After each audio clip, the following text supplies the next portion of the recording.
Mayor Duterte threatens to slap Police General Torre over Davao City Police reshuffling. In a recent episode of Basta Dabawenyo, yung unang episode kasi ito si Baste. Pangalawa, yung kay Digunggong, yung pinalabas ko nung nakaraan. Si Digunggong. So ito yung nauna. Ang sabi, in a recent, Mayor Sebastian Duterte vented his frustration regarding the Davao City Police and Police Regional Director Brigadier General Nicolas Torre II, even threatening to slap the general over what he called Torres's preconceived narrative about the city.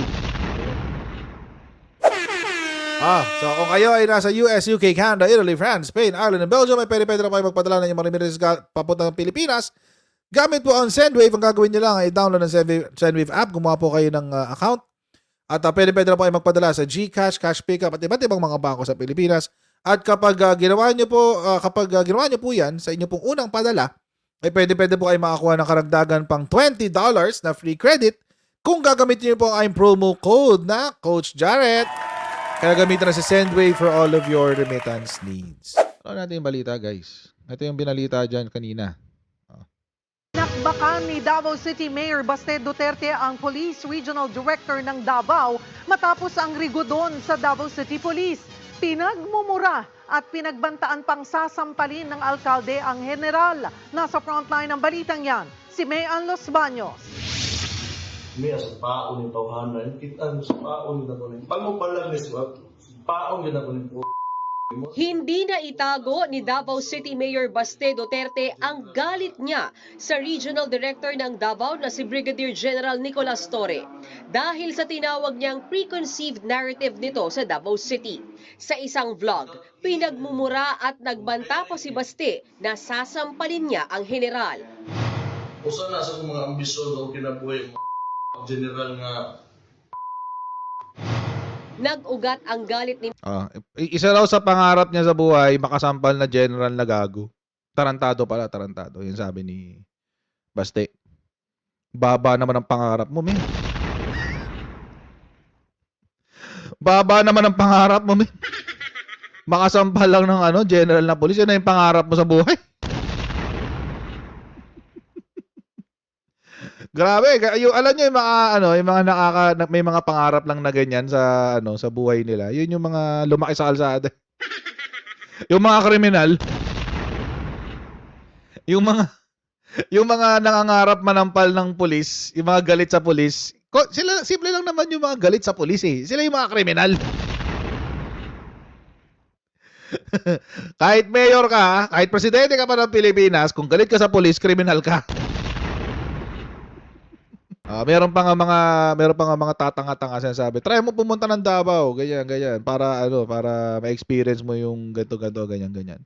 One of these days, pupunta ako ng Davao, huwag kayong mag-alala. Magla-live pa ako doon, gusto niyo mag-courtesy call pa ako kay Baste eh. Kung i-welcome niya ako. Sabi ko sa inyo mga kotsero, walang problema sa akin mabugbog ni Baste, basta makaisa lang ako sa panga. Really? Mayor ka ng Davao City, ganyan-ganyan ka magsalita? Di ba? Kaya pala dyan nagtatago mga fugitive eh, no? Tulad ni pangalan niya? Nicky Buloy.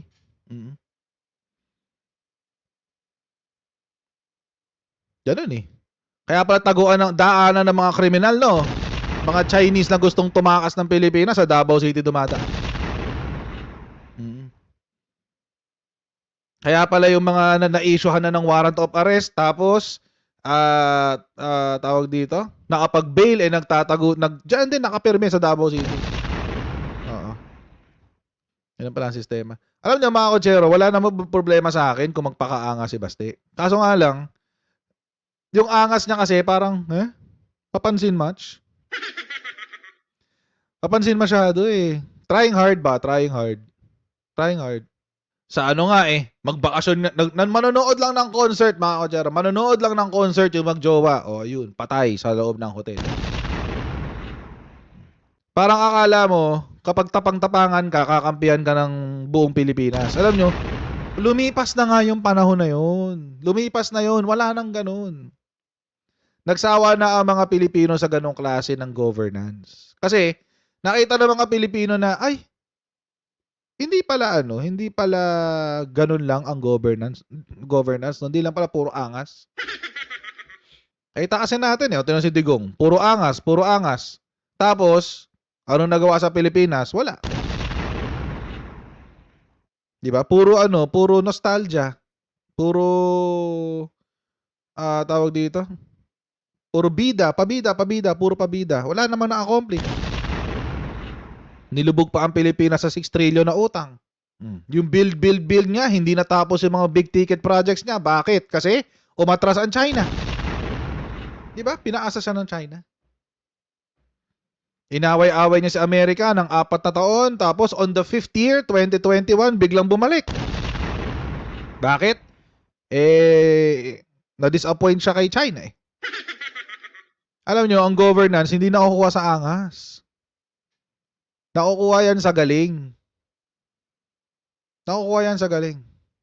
Kaya nga tingnan nyo mga kotsero hindi naman sa, kahit anong iba to kay PBBM, stable lang kanyang trust tsaka approval rating. Second siya kay Sara. That's true. But it's stable. Hindi drastic ang changes. +1, +2, -2, +1, -1, +2, -2. It's stable. Practically, may mga ganun-ganun lang siya. Up and down, konting up and down, konting up and down.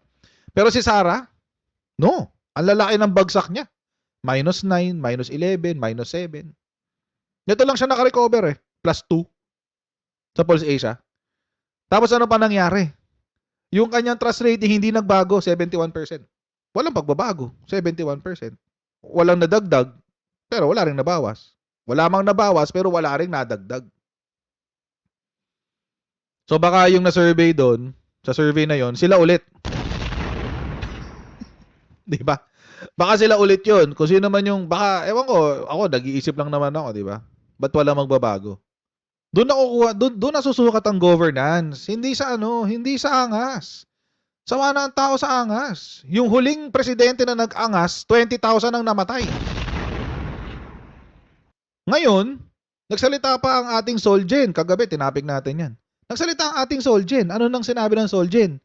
Hindi kami makikipagtrabaho sa ICC. Pero, hindi rin namin sila pipigilan.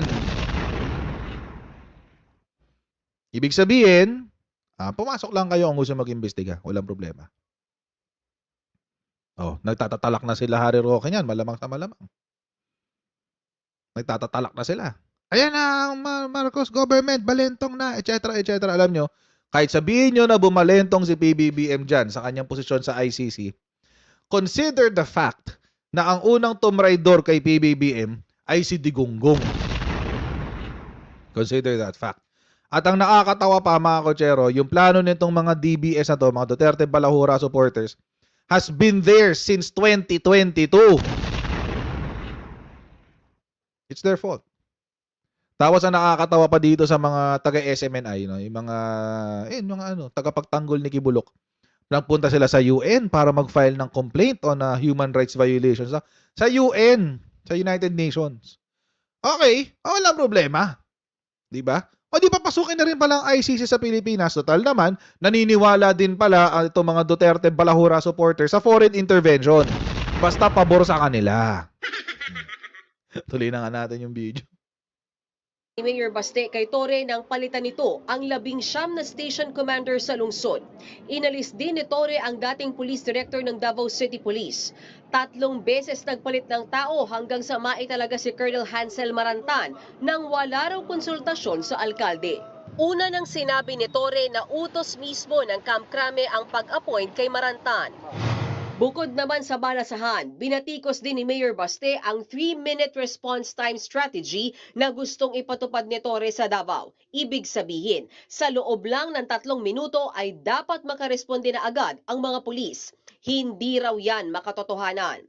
Inabot sa diri nga nasa preconceived narrative sa nakita niya kuno nga datos aning atong lugar without even comparing it to anywhere else in the Philippines. Wait. 3-minute response time. Ayaw nyo nun? Ayaw nyo sa Davao City ng 3-minute response time? Ibig sabihin, alam nyo mga kotsero, no? Hindi ko alam kung ano tumatakbo sa utak ni Baste. Pero yung 3-minute response time na yan, mga kotsero, apparently, meron kasing project to si Torre sa PRO 11. Diyan sa Davao. PRO 11 yung Davao region eh. Ang ano niya, gusto niyang eksperimentohan yung Davao City. Na ang pulis ay re-responde sa mga 911 call sa loob ng Davao City. Re-responde sila within 3 minutes. Ibig sabihin, pag tumawag ka sa pulis, sa 911 doon, nagsabi ka, Mamang pulis! Pulis. Mamang pulis, dito po kami sa address na to, pumunta po kayo, may nasaksak. Within 3 minutes, dapat nandun na yung mga pulis. Walang masama, di ba? Anong sinabi ni Baste? Hindi naman niya kinumpara yan, hindi realistic yan, walang comparison yan dito sa sa Pilipinas. Tingnan nyo gaano katanga tong mayor natin. Alam nyo kayo po dyan, kayo po sa mga taga Davao, you deserve better governance. Seriously, you deserve better governance. I mean, without any agenda. Hindi naman nakatira sa Davao eh. Walang, kumbaga sa akin, hindi ako apektado kung ano magiging desisyon nito kasi sa Davao City lang naman siya. So wala akong interest sa inyo diyan sa Davao City. Payong kapwa Pilipino. Payong kapwa Pinoy. You deserve better governance than this. Maniwala kayo, you deserve better. Walang meron bang study niyan sa ibang bansa? Ay sa ibang parte ng Pilipinas? Gaano ba kalaki ang Davao City para magkaroon para mahirapan ang pulis rumesponde within 3 minutes? Anong gusto niyo, 20? 20 minutes ang response time? Yun ba ang gusto niyo? 20 minutes? 30 minutes? Gusto ko malaman yung opinion ng mga taga Davao City tungkol dyan. Ayaw nyo ba ng 3-minute response time para sa police? I mean, seriously. Who would not want that? Kasi ako, personally, hindi man ako taga Davao City. Personally, parang mas pabor sa akin yun, yung 3 minutes. Kasi hodang wala pang pag-aaral niyan sa ibang lugar ng Pilipinas. I don't give an F. Gusto ko yan, 3 minutes. Take note ayaw ng local chief executive nyo ng ganong klaseng serbisyo mula sa ating kapulisan. Kaya Davao City, you deserve a better chief executive. Tapos, gigil siya doon sa mga tinanggal. Di ba merong 19 na pulis na mga bisor-bisor tsaka yung kanilang hepe tinanggal, di ba? Sa Davao DCPO, Davao City Police Office. Tinanggal. Ang sinasabi ni Baste, bakit daw tinanggal? Maganda raw ang kanilang record. Maganda raw ang kanilang pamamalakad. Matagal na raw niya nakakatrabaho yung mga ganyan, etc. Kaso may problema tayo dyan. Kaya pala tinanggal, yung 19 na hepe. Kaya pala tinanggal yung mga 19 na hepe na yan kasi, papakita ko lang sa inyo yung balita. Ayan nagmanipulate sila ng crime statistics. Pineke, dinoktor nila yung crime statistics. May misrepresentation na naganap.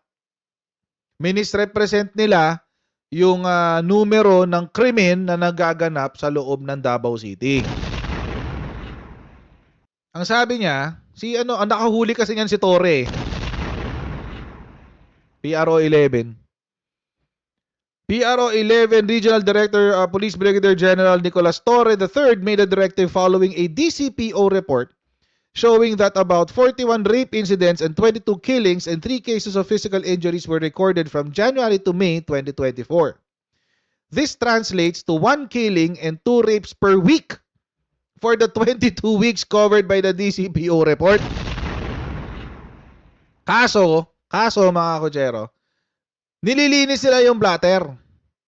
Siguro, dalawa nga yung kanilang police blatter, yung kanilang record. According to the PRO 11 chief, some police officials kept 2 blotters, one which was sanitized so as not to reflect the real situation in a particular area. Kaya galit na galit itong si Baste nahuli yung kanyang scam.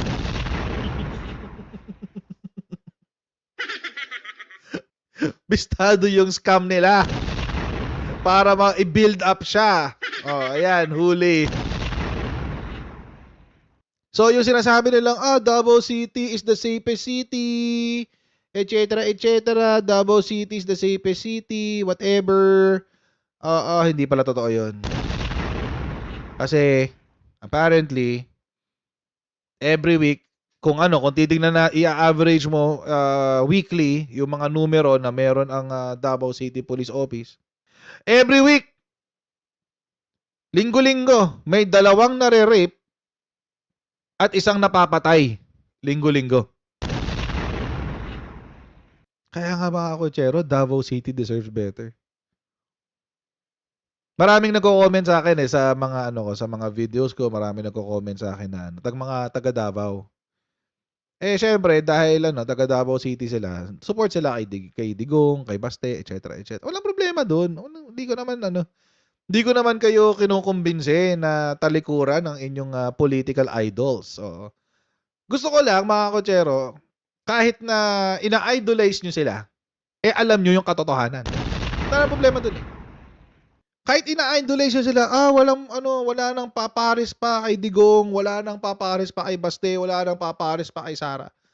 Kahit ina-idolize nyo sila, okay lang naman, walang problema dun. Basta at the back of your mind, happy na ako na naiisip nyo na, kaso bakit ganun? Bakit nila pinepeke yung blatter? Diba? Importante sa akin mga kotsero yung kaso.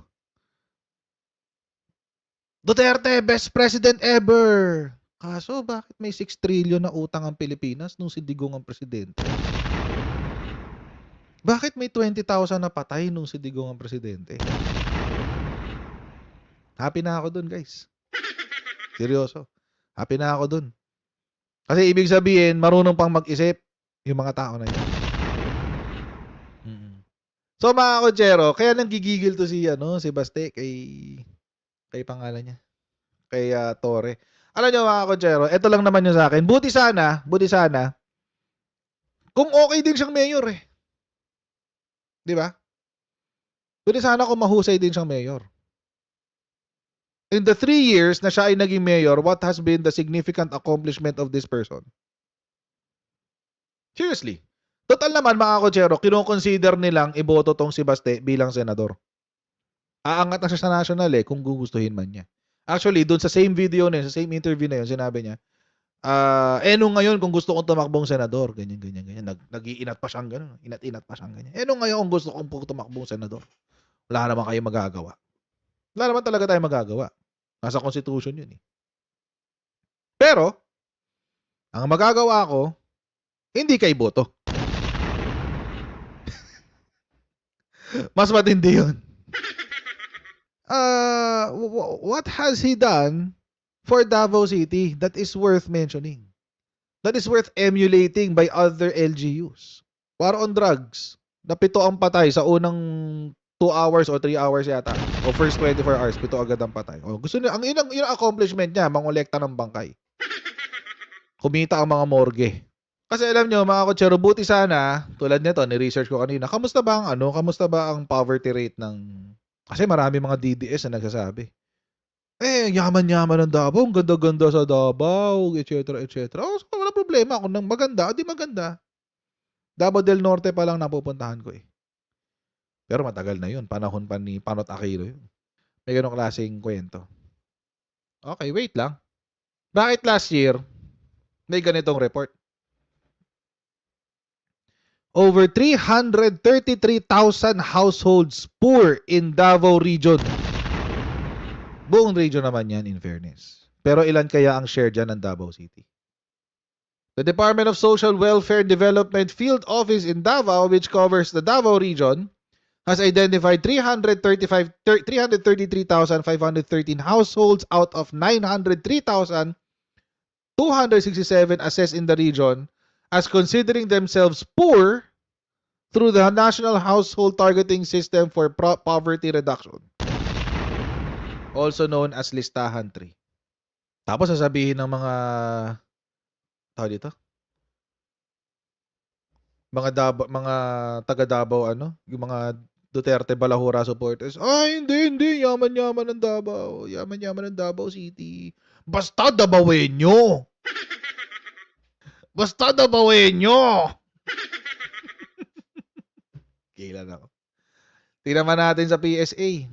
Actually, meron silang yung poverty statistics 2023. O ang poorest, yung 1, yung puti. Yan ang poorest. 2 is next to the poorest. Ayan yung 2. Medyo light green. Okay. Tingnan natin ang Davao region. Anong kulay niya? Light green. Ayan o. Davao de Oro, Davao Oriental, Davao Occidental. O, somewhere here sa baba, yung Davao City. Ayan. O. Yan. Light green. Light green. Ano yung sabihin ng light green? Balikan natin. Next to the poorest ka na. Tapos sasabihin ng mga tao dito. Sasabihin ng mga Duterte Balahura supporters. Ikumpara nyo naman yan sa Ilocos Norte. Yak! Na ang daming mahirap sa Ilocos Norte. Wala nga kayong ganito. Wala nga kayong ganyan. Ayan na. Green na. List 4, number 5. Ayan. Dark green. Nakakahiya naman. Mas konti pa pala mahihirap sa Ilocos Norte kaysa sa Davao City. Kaysa sa buong Davao. Diba? Mas marami pa palang mahihirap sa sa Davao region kaysa sa Ilocos Norte. Yan yung ibig kong sabihin, mga kotsero, na wala naman sanang problema mag-angas, di ba? Walang problema mag-angas kung may ibubuga sa governance. Kaso wala eh. Etong lugar na ito, Camarines Norte, Camarines Sur, Catanduanes, Albay, Sorsogon. Yan. Ito, isa to sa pinakamahirap sa buong Luzon. Itong lugar na to. Yan, yung probinsya na yan. Mas konti pa ang mahihirap sa Region 5 kaysa sa Region 11. Davao City. Kasama ang Davao City doon sa Region 11. Ano kaya ang nangyari? Bakit mas mahirap ang Davao de Oro, Davao Oriental, Davao Occidental? And kasama rin dyan yung Davao City. Anong problema dyan? Governance. Kaya nga sabi ko nga, mga kotsero, sabi ko kanina, dito sa umpisa pa lang ng live stream na to, kayo po dyan sa Davao, you deserve so much better than this. You deserve so much better than this. Marami ho kayong resources dyan sa Davao region. Seriously. Marami yung resources dyan sa Davao region. Sa Tagum pa lang napakaganda ng Tagum eh. Sa Davao, nandiyan yung Pearl Farm, nandiyan yung mga tourist sites nyo, etc. You deserve so much better. Napakaganda ng Davao, napakaraming resources dyan. Imagine, 51 billion for flood control. Tapos, binaha kayo ng isang quarter. Imagine that. Lumubog sa baha ang Davao City. First quarter pa lang of 2024. Kaya nga naungkat yung issue ng ng flood control ng Davao City. Tapos magrereklamo kayo sa 5,500 ni PBBM na natapos na flood control na hindi naman sa Maynila. Akala ko ba, hindi mo pera to. Hindi mo pera yan. Yan sabi nila eh. Pero one of the poorest regions ang Davao. Galing, di ba? Galing. Alam niyo mga kotsero, if anyone is dividing the country right now, nakakatawa nga hindi pa nga yung mga dilawan ang gumagawa. Ang expectation ko, dilawan ang gagawa ng division sa Pilipinas. Hindi. Alam niyo, for the first time in history, nakita ko si Risa Ontiveros na nag-standing ovation para sa presidente. For the first time in history, nakita ko nabasa ko yung statement ni Coco Pimentel. Hindi man ako supporter ni Bongbong Marcos pero nire-respeto ko yung ginagawa niya. Imagine. Nakakita ng ganun. When you earn the respect of the people who hated you for 30 years, that's a statement altogether. Dating nire-respeto. Yung mga Duterte, dating nire-respeto, what happened? Wala. Inubos. Sinamantala nyo ang respeto sa inyo ng mga Pilipino.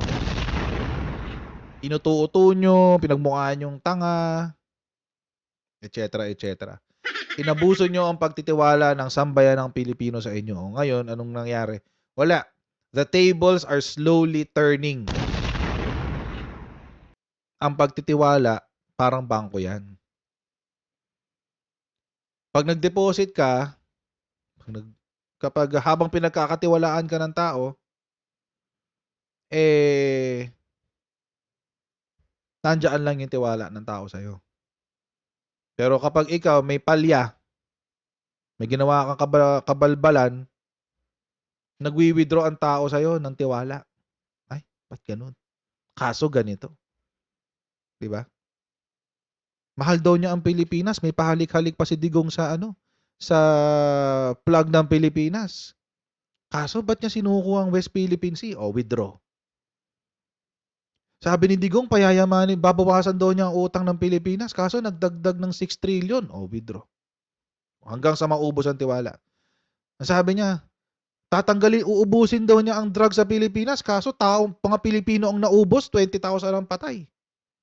O, withdraw ulit ng tiwala. O, yan, withdraw ng withdraw hanggang sa naubos na ang tiwala ng taong bayan sa mga Duterte. Kaya ngayon, pag nag-issue ng cheque ang mga Duterte, talbog. Talbog. Alam niyo yung mga taong nag-i-issue ng tumatalbog na cheque? Alam niyo kung anong tawag sa kanila? Estapador. Scammer. Yan si Duterte ngayon. Ubus na. Ubus na ang tiwala ng tao sa kanila. Households, o di isang mga pamilya nga. 333,000 households out of 900,000 ang nagsasabi na mahirap sila.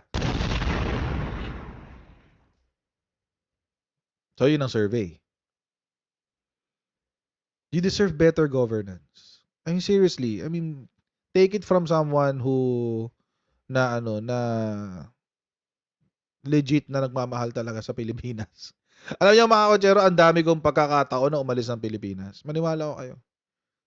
Ang dami kong pagkakataon na umalis ng Pilipinas. Pero I chose to stay in the Philippines. Really, I do. Because, may umaasa pa ako na aayos pang Pilipinas eh. And slowly, we're getting there. Slowly but surely. At least papunta na tayo doon. We have one of the stronger economies sa ASEAN. Imagine, we beat China sa pagiging matatag ng ating ekonomiya. Imagine, yung superpower sa buong Asia, tinalo natin sa GDP growth. Si China nasa 5.2%, si Pilipinas nasa 6%. Imagine, saan ka nakakita ng ganong klaseng pagtatag na ekonomiya? Tapos sasabihin ng mga Duterte Balahura supporters, naghihirap ang mga Pilipino. Paano maghihirap ang Pilipino? 95% ng Pilipino may trabaho. Paano masabi naghihirap ang Pilipino? Imagine, 95% ng Pilipino may trabaho. Paano nasabi naghihirap? Gutom po kami! Hindi kumain ka. Just tawa ako doon. Nabasa ko yun eh. Nabasa ko yung may code card akong nabasa. Gutom na kami. Gutom, parang ganun. Gutom na kami. Gutom pa rin kami. Hindi punta kang Jollibee. Punta kang McDo. Mag-fast food ka. Hindi ako sponsor ni Jollibee tsaka ni McDo. Baka naman. Sasabihin sa mga survey, 56% ng Pilipino sinasabi, mahirap daw sila. Etc. Really? By what standard? Opinion nila. So opinion pala nila. Yun ang standard. Kung gutom na kayo, di kumain kayo, Diyos ko. Mahal daw ang presyo ng bigas. Di bilhin mo yung mura. I mean, seriously, bilhin mo yung baka kasi ang binibili nyo, yung pang pang Maharlika, yung mga 60 pesos, 70 pesos, 80 pesos. Eh, kung hindi kaya ng budget, hindi kaya. Nung panahon ni Digong nga, 80 pesos ang bigas eh. Hindi kayo nagreklamo. Actually, nagreklamo ang mga tao, kaya nga nagkaroon tayo ng rice tarification law eh. Kaya nga tayo nagkaroon ng rice tarification law eh, dahil sabi ni Villar, rice is a political crop. Kaya nasira kaya noong panahon na yun, nasisira si Duterte.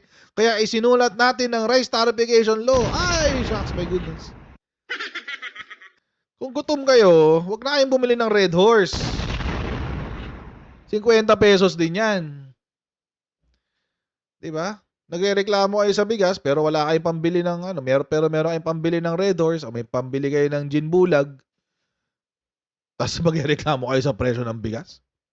So, ganito na po muna tayo mga kotsero. Okay, I'll see all of you tomorrow. At wag niyo pong kalimutan mag-like, mag-share at mag-subscribe sa ating Coach Chad YouTube channel.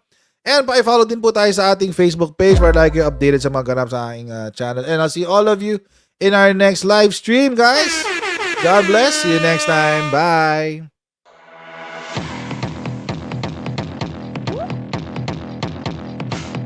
Pag ganun, huwag natin gawing tanga mga Pilipino.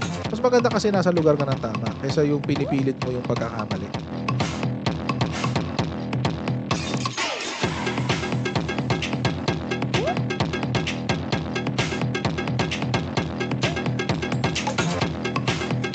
Are they willing to go that far? Hindi makakalimutan ng Pilipino yan hanggat di nasasagot niya. Sino ngayon nagsasabi ng totoo?